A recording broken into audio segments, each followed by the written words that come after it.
Hello there, lovely people. It's Alex from Nintendo Live here, and today we're going to be taking a look at some Metroid Prime 4 gameplay that I captured myself. I would much rather upload this without this commentary, but this is one of the requirements in order to show you. I'd much rather show you and have this than not show you, so apologies for that, but I'm going to be telling you what you're looking at. So this is one of the opening areas, Fury Green. It's utterly gorgeous, this game. You know, that's going to be a lot of what I'm saying, I think. These little birds, I scanned them a number of times. They're quite fun. These guys, I can't even remember what they're called now. They're glottograppers. That's one nice thing, actually, about the scan visor in this. It's also the psychic visor, if you've seen our preview, which I highly recommend you go and watch. You also get, like, its reptile morphology. I don't remember that from previous games, but maybe that was the case. This is now a comparison between the 60 frames a second mode, the quality mode on the left, and the 120 frame mode on the right. The differences seem to be relatively minor other than resolution. That seems to be the only major difference that I can see between the two. I would not take the frame pacing on the 120 frames, 120 hertz mode as you see it. The frame pacing could be all over the place, but unfortunately that was just the capture limitations that I had at the time. For that I can only apologize, but I still thought it was worth showing you that it seems to run flawlessly, and, you know, to the eye, it seemed perfectly 120 frames a second, and it was glorious. The difference in fidelity was marginally noticeable, and that's part of the reason why I did 4K for the rest of it. Also, you can't see 120 frames on YouTube just simply due to the limitations of the platform. But even so, again, I thought it was worth showing you. You can see me muck around with the morph ball here and get it wrong. I kept pressing the wrong button for some reason. No idea why. I'll just put it down to the pressures of having to record this stuff. Incidentally, if you haven't seen the preview, I know I've already said it, do go and watch it, but you will be seeing an awful lot more gameplay in here that you won't do in that preview, so please do still hang around. We also get a look here. There's a glimpse here, this thing here.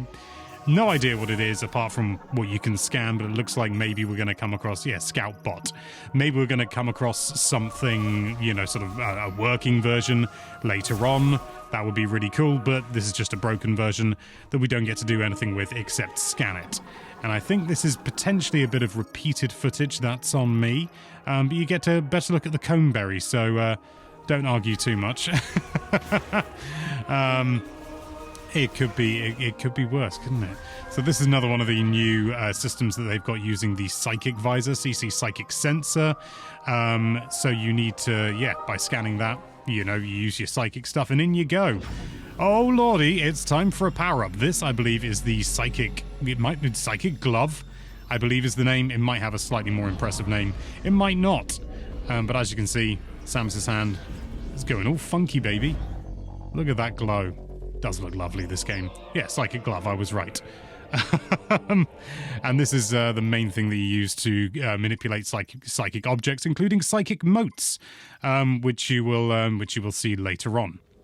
And you'll see me faffing around here, not fully understanding how it works. I was like, there's the mote socket. What do I do now? And I didn't. It took me a while to work it out. But you know, I get there eventually. It's not a charge beam. I'll give you that for free. You can't move that. You need to get the mote that's there. I charged ahead way too quickly, but you take that there, throw it in there, and that's how I did it. And that is a lot of what the Psychic Glove does, but it is strangely satisfying, actually, having that kind of, like, remote manipulation. I enjoyed it more than if someone had described it to me. I enjoyed it more than that. This is another instance where you can use the Morph Ball Bomb to create your own psychic mote, which is pretty cool.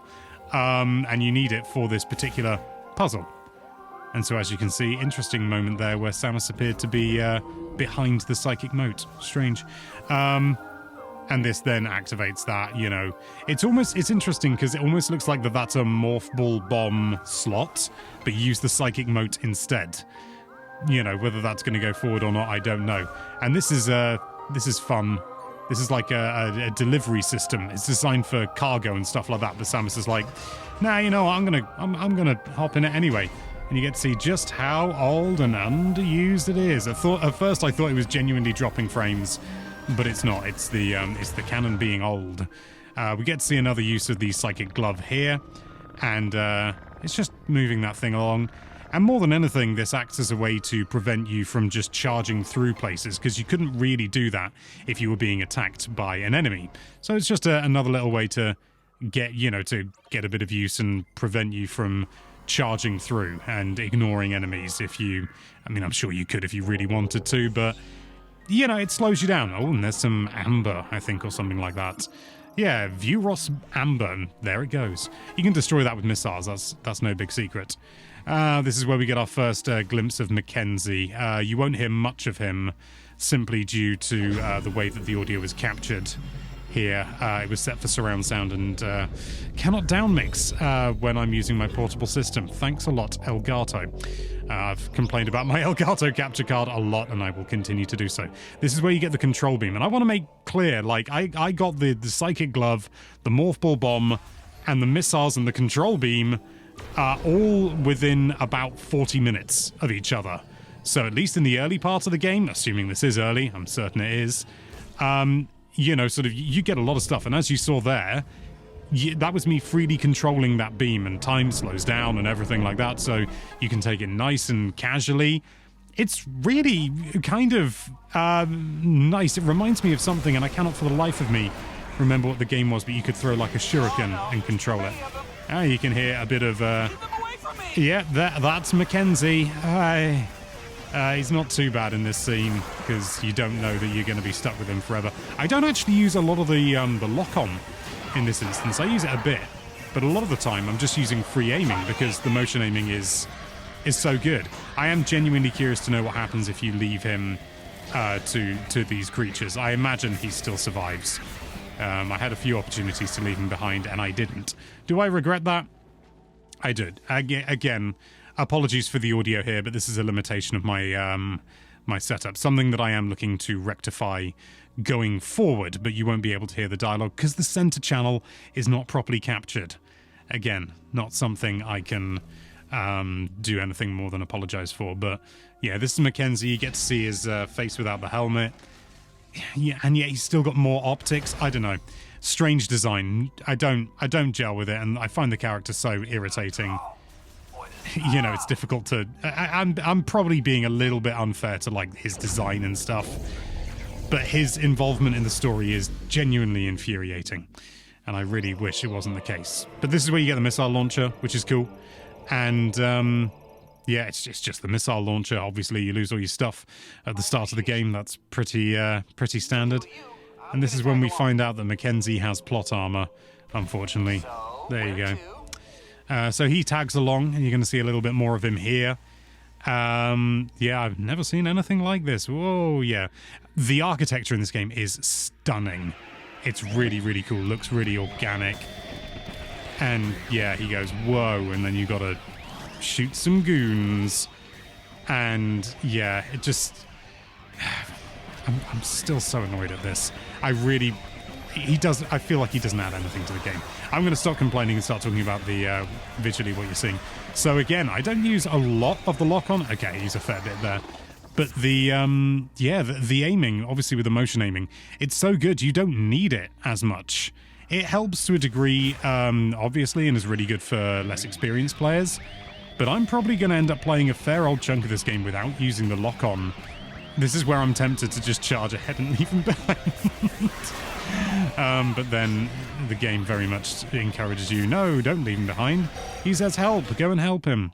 So he manages to make it through, and he recognizes this mech, and he introduces you to the mech. And you know her, she's famous. The dialogue is just not...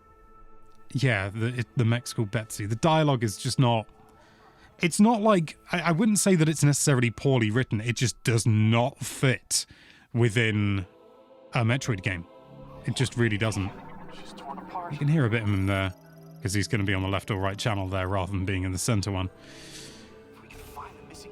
Yeah, if we could find the missing pieces, I could, I don't know, jam you under its foot or something. We move on to another room here, and there's a puzzle here. There's a hole in the wall. You'll see a bit more. I get to scan a little worm here, which is fun. I love the scanning in Metroid, and I think it's quite cool that they've combined the scan visor and the psychic visor together. And this is me going back into the room after defeating the boss. You'll see a bit of the boss in a moment. And yeah, he's surprised to see Samus, despite talking to her mere moments earlier and presumably hearing the door, but I don't know. Yeah, I needed to... I don't know what to say. I've already said it all. I don't want to be bleating on. But we find out that, yeah, the planet that you're on isn't on any like star chart that is known, which is pretty interesting. No activity in the sector. It raises questions. Where is this place that we're on? You know? And that's really cool. Maybe they wanted to do a bit of explanation like this, and this is why the character's here. But I really feel that there could have maybe been a more elegant way to do it that didn't require his involvement.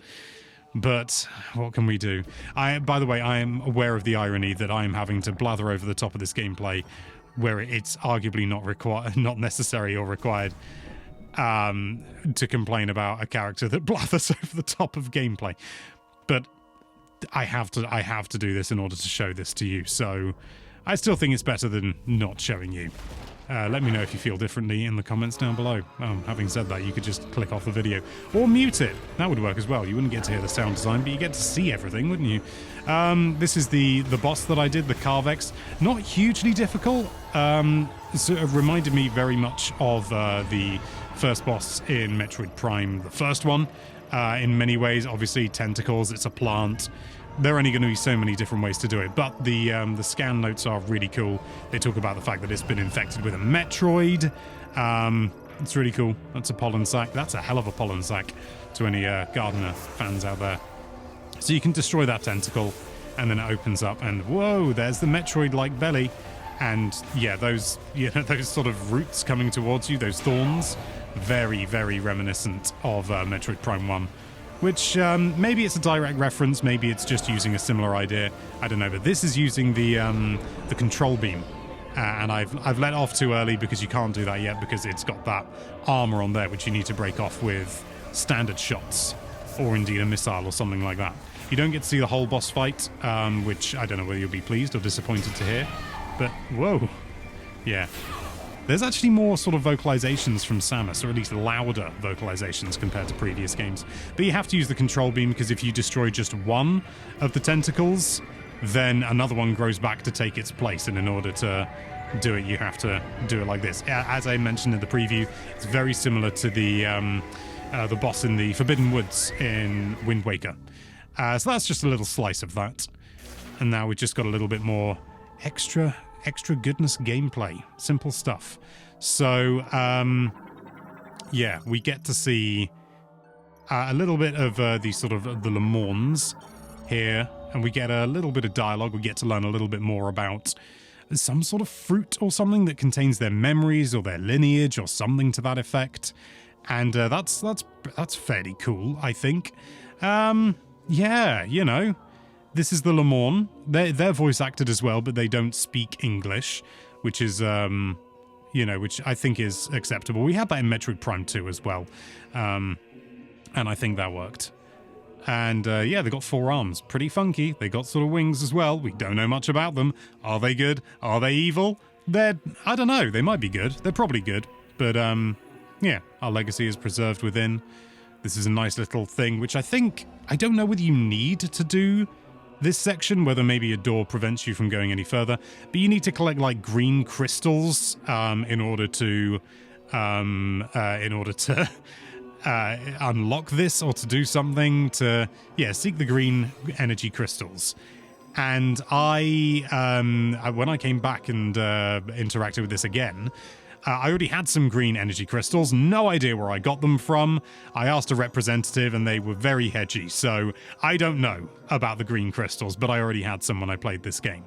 But anyway, that's everything. Thank you so much for watching. Apologies again for the forced narration. I like those stairs. Thank you again for watching. Bye-bye.